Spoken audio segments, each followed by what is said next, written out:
This is Little Willie, which we claim is the first tank ever built.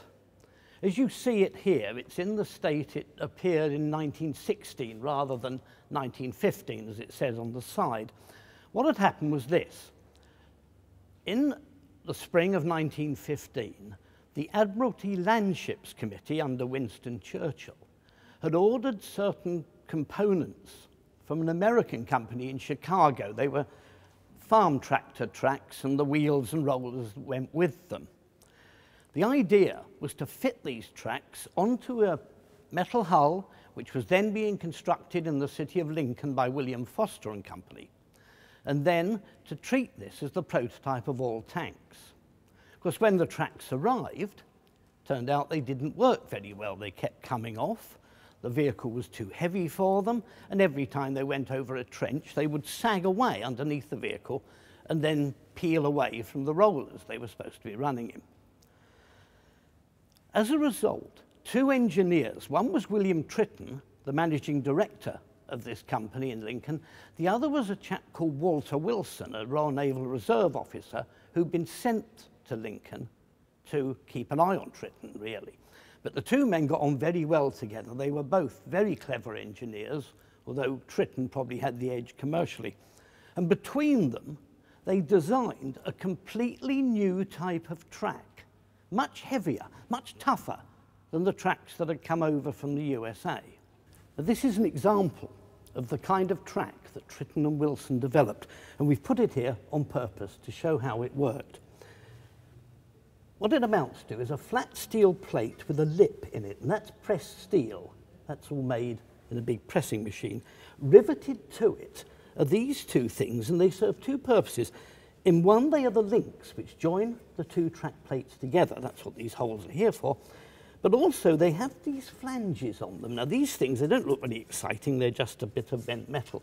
But they're the things that catch within the frame of the tank itself and prevent the tracks from dropping away from the chassis of the vehicle.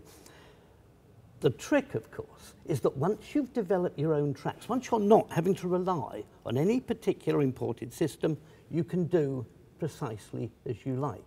And since Wilson had already agreed that this low-profile track that you see on Little Willie wasn't really adequate for the kind of conditions then prevailing on the Western Front, it enabled them, still using these tracks, to completely alter the shape of the tank.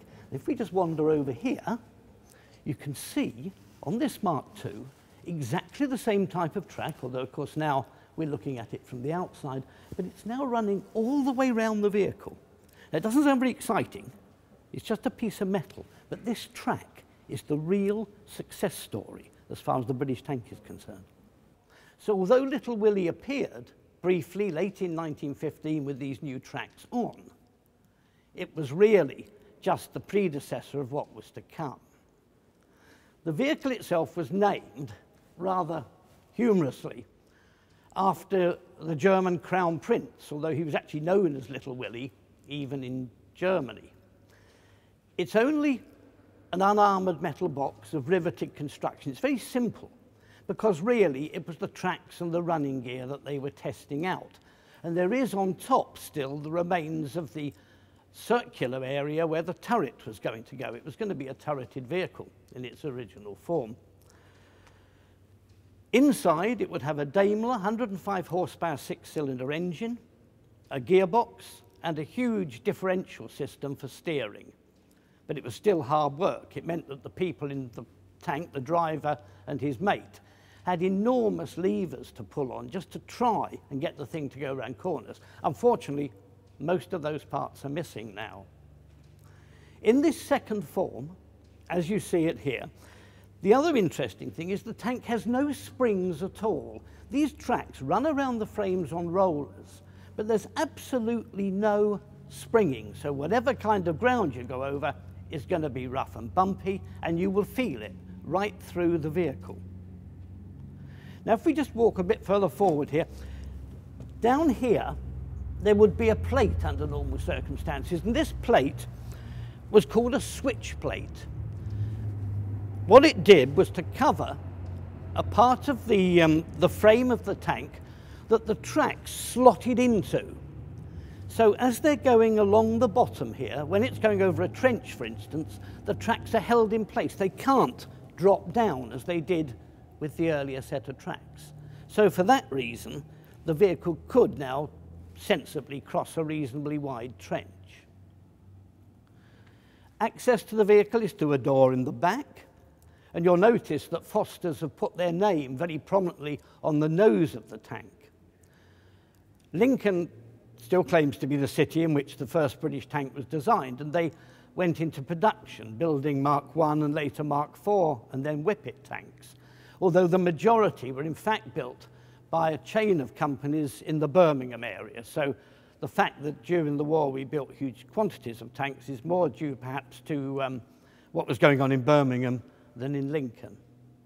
The tank was damaged at one stage. You can see in the front there were tears in the driver's lookout position, and we think this was a rather misguided attempt to tow the vehicle by passing wire through those holes. All it did, of course, was tear away the metal plate, which isn't proper armour anyway. Luckily, they stopped before they did too much damage, but it's a characteristic you'll only see in photographs taken in later years, probably since the Second World War. There is a rumour that during the Second World War, this tank was taken up to Gloucestershire, put on an airfield to act as a defence in case of a parachute attack. We think this is highly unlikely. As I said earlier, the tank is not armoured, so any bullet would go straight through it, and there's no weapons in it, so people would only be able to cower inside and hope for the best. It's also immobile at this time, so it couldn't go chasing anybody either.